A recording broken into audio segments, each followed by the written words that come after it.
Дараагийн имжлэгтээ тавтай морил та бүхэндээ би өнөөдөр 12 сарда багтаж хийх зүйлийн тухай хуваалцъя гэж бодож байна.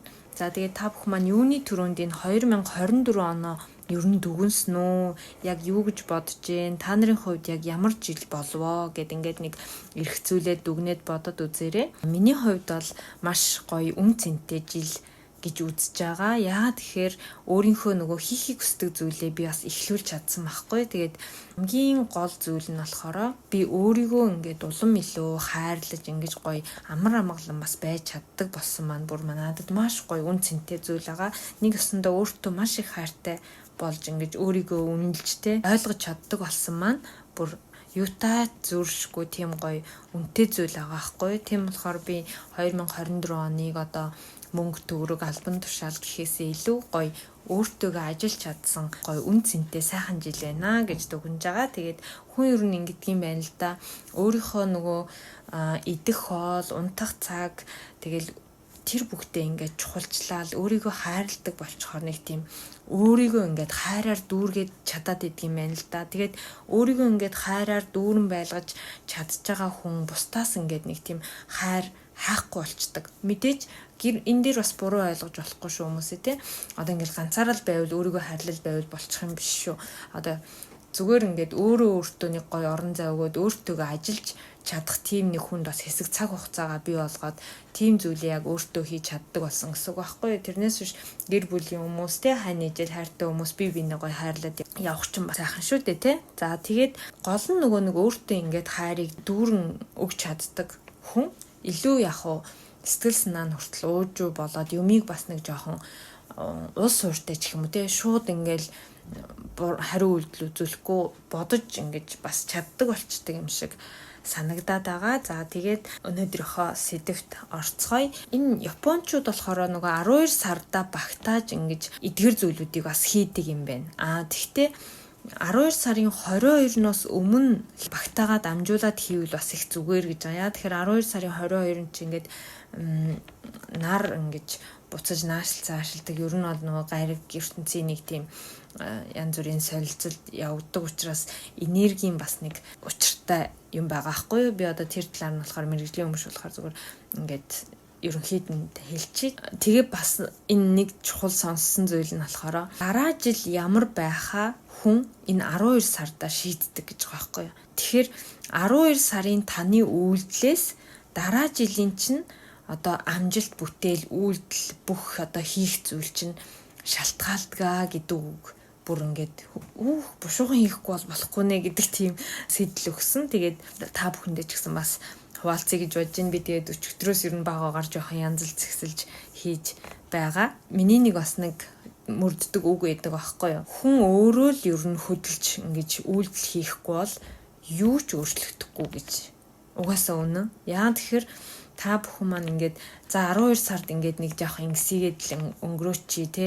Одоо өнгөрсөн нэгэнт 2024 он ингээд одоо бүр дууслаа. За стабили одоо 12 сар жоохон ингээ шинэ жилж мэлж жагаад ингэсэж байжгаад 2025 он болохоор л сталаад өгье гэж байгаа бол тэгж бодож болохгүй шүү. Яагаад тэгэхээр 12 сард таны үйлдэл ямар байна? Дараагийн жил нь яг тэндээс ч маш их зүйл шалтгаалдаг гэдэг зүйлийг бас ойлгох хэрэгтэй.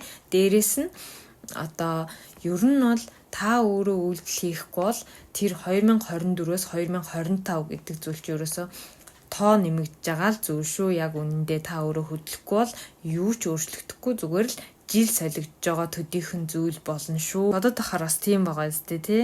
Ер нь бол ингээл бид нэр өөрсдөө юу ч хийхгүй бол жил солигдож байгаа л зүйл байгаа байхгүй. Тэгэл яг л дараа жил нь яг л адилхан байсараа л нэг мэтгэд 12 сар болцсон гэдэг тий. Тэгэл энэ жил чи одоо ямар сонио нэг тийм юу ч хийхгүй үргэлжлэлгүй өнгөрчөөч гэдэг юм уу тий. 12 сарда багтаагаад дараа жилийнхаа төлөвлөгөөг ингээд гаргаж эхлэлийг нь тавих юм бол маш хэрэгтэй байдаг гэн.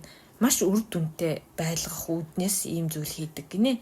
Яа тэгэхээр хүмүүс нөгөө нэг гол нь нэг сарын 1-нд ч юм уу тий ингээд он гарсны дараа бүгдээрээ ингээд за одоо энэ жил яах вэ гэдгээ боддог гинэ. Тэгтэл үгүй юм байна. 1 сар гарахаар нөгөө бодож эхлэхэр чинь таны тэр нөгөө бодол одоо биелүүлэх байгаа зүйл чи яа тэгэхээр улам ингээ удаашрдаг ч гэдэг юм уу, нэг тийм зүйл сонссон. Тэгээд тийм учраас 12 сарда та нэгдүгээрт нь юу хийх вэ гэхээр ерөөсөө 12 сарда багтааж дараа оныхоо хийх зүйл төлөвлөгөөг маш сайн гаргах хэрэгтэй гэж байгаа. Бичих хэрэгтэй гэж байгаа. Гол нь нэштэй төлөвлөгөөгөө гаргахтаа яаж бичдэг вэ гэхээр зүгээр одоо би тэгн ингэн ч юм уу тэгж бичгүүгээр одоо жишээлбэл за одоо гоё биетэй турий гэж бодож байгаа юм байлаа гэж бодъё л та тий жишээ нь. Тэгтэл хэдэн килограмм болохын яг тий тэрийгэ бичээд за тэхийн тулд 7 хоногт хэдэн удаа жимд явах юм гэдэг юм уу, бүр ингэж нөгөө нэг тоо оноож бичих нь их чухал гинэ. Бичээд орхих биш бүр. Тэгээд энэ төлөвлөсөн зүйлээ биелүүлэхийн тулд 1 сард ийм зүйл хийнэ, 2 сард ийм зүйл хийнэ гэд бүр сар сараар нь гэд нарийн бичих хэрэгтэй гин. Сар сараар нь нарийн бичснийхаа дараа ахаад 7 хоногтой хувааж нарийн бичвэл бас их зүгээр гинэ. Одоо төлөвлөгөө яаж бичдэг гэд юмнууд байгаа штэ. Тэгээ бичих юм бол ер нь бол бас үр дүнтэй юм шиг надад санагдаад идэг. Би ноднон бол яг гоё тэгж биччихсэн. Өмнө нь бол дандаа ингээд тэгн ингэн дараа жил ингэн гэл те. Гол нь нөгөө бичээд хэрэгжүүлэхгүй бол нөгөө төлөвлөсөн ч ямар ч үр дүнгүй болчихж байгаа гэсэн үг шүү дээ. Тийм болохоор ингээд тоо оноож бичихэр хүн тэр тоондоо анхаарал хандуулад байдаг. Тийм болохоор 7 хоногт бүр их болгочих юм бол хүн бас нөгөөтгөө ингээд шантраад ингээд бас хийхгүй болчих магадaltaй байдаг учраас маш багаар ингээд 1 сард арай бага, 2 сард арай их болгодог ч юм уу ингээ явбал бас зүгээр байдаг гин. За та бүхэн манаас гоё төлөвлөгөөгөө гаргаад үзээрэй гэж хэлмээр байна. Хоёрдугаарт нь болохоор цэвэрлэгээ гэж байгаа. Цэвэрлэгээ. Тэгээ энэ болохоор бидний мэддэг нөгөө тоосоос оруулаад хогоо хаяал ингээл ширээгээ арчдаг, ширээ сандлаа арчдаг ийм цэвэрлэгээ биш. Тэрийг бол угаасаа айл болгон мэдээж хийдэг те. Юуны цэвэрлэгээ вэ гэхээр гэр доторх эмх цэгцийн цэвэрлэгээ гинэ. Энэ тэнд ингээл сараасан юм хум ингээл байж идэг ч юм уу. Тиймэрхүү юм хум байх юм бол эмхэл цэгцлэх ёстой. Хэрэгтэй зүйлээ авч үлдээд хэрэггүй зүйлээ хаях ёстой. Эмхэл цэгцлэхийг хэлж байгаа юм билэ. Ил ингээд задгаа одоо юу гэдгийг ил задгаа ингээд байдаг юмнуудаас их онцгүй таагүй байдаг гинэ. Тийм болохоор ил ингээд байгаа янз бүрийн сараасан тийм зүйлүүдээ аль болох эмхэл цэгцлээд үнэхээр хэрэгтэй юм бол хайрцаг саунд хийгээд ингээд нэр ус юм хом бичээд ингээд тавьбал бас их зүгээр идэг. Эмхэл цэгцлэн гэдэг бол ерөөсөө бүр угаасаа хамгийн одоо сайхан зүйлийг дууддаг гэж сонслоо. Тэгээд та бүхэн маань 12 сарын 22-наас өмнө чадвал чадахгүй бол 12 сарда багтаагаад гэртээ байгаа бүх зүйлээ гоё эмхэл цэгцлээрээ гэж хэлмээр байна. За тэгээ сэтгэлээ эмхэл цэгцдэг гэж байгаа. Энэ нь болохоор юу вэ гэхээр одоо гомдсон гомдол байдаг юм уу, хүнд бодсон үг байдаг юм уу, одоо юу байдгийг тийм зүйлүүдээвэл сэтгэлээ чөлөөлөөд ингээд бүгдийг нь гаргахыг гаргаад хэлхийг нь хэлээ, тэ уучлахыг нь уучлаад тэгээд ердөөсөө ингээд сайхан гүнзгий амьсгал аваад тэгээд өөртөө ингээд зориг болгоод ингээд нэг тийм сэтгэлдээ ингээд өөрийнхөө сэтгэлдээ ингээд зориг болгоод нэг шийдвэр гаргах хэрэгтэй гинэ.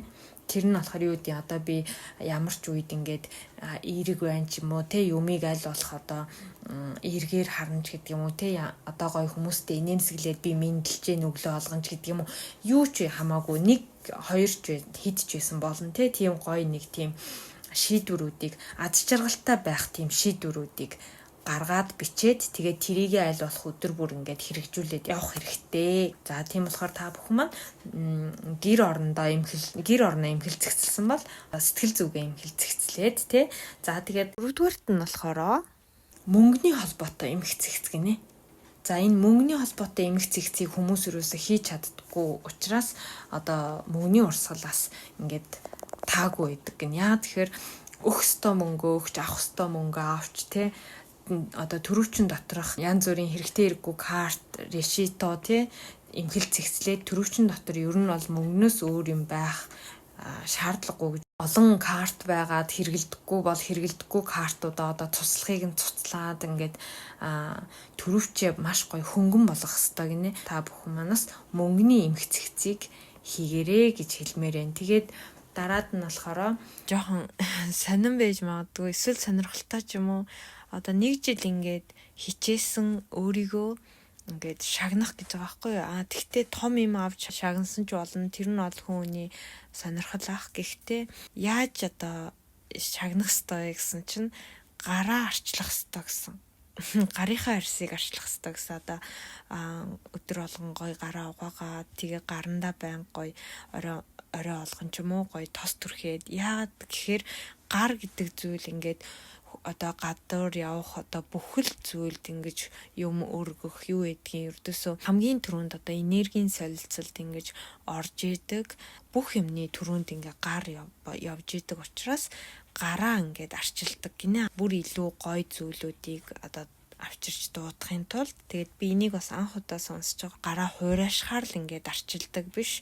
Ер нь гарынхаа арсыг ингээд байнга арчилж явах нь бас тэр гоё энергийг ингээд байнга өөртөө ингээ гартаа байлгаж явах бас тийм утгатай юм байлээ. Тийм болохоор та бүхэн манаас энийг хэрэгжүүлээд үзээрэй гэж бодож байна. За тэгээд дараад нь болохоор гар нүрийн алчуур болоод дотор хувцаа ер нь бол шинжлэл зүгээр гэсэн юм байсан. Гэхдээ энийг бол заавал хийхгүйсэн ч болно. Тэгээд хийхийг хүсэж байгаа хүмүүснээс одоо хуучин гар нүрийн алчуур, хуучин одоо дотор хувцснуудаа хаяад бүгд шинийг авсан ч болох юм билээ. Тэгээд эдгээр зүйлүүдийг бас 12 сарда багтаагаа дамжуулаад хийгээд үзээрэй гэж хэлмээр байна. За тэгээд та бүхэн маань гэрийн эмгцэгц, сэтгэлийн эмгцэгц, мөнгөний эмгцэгц гэсэн энэ гурван зүйлийг бол заавал одоо хэрэгжүүлж хийж үзээрэй. Тэгээд өөрийнхөө төлөвлөгөө дараа жил юу хийх ямар байгаагаа бас маш дэлгэрэнгүй бичиж гаргаж үзээрэй гэж хэлмээр байна. За тэгээд бичлэгийг маань энэ хүртэл сонссон та бүхэндээ маш их баярлалаа. Дараагийнхаа бичлэгээр дахин уулзцгаая.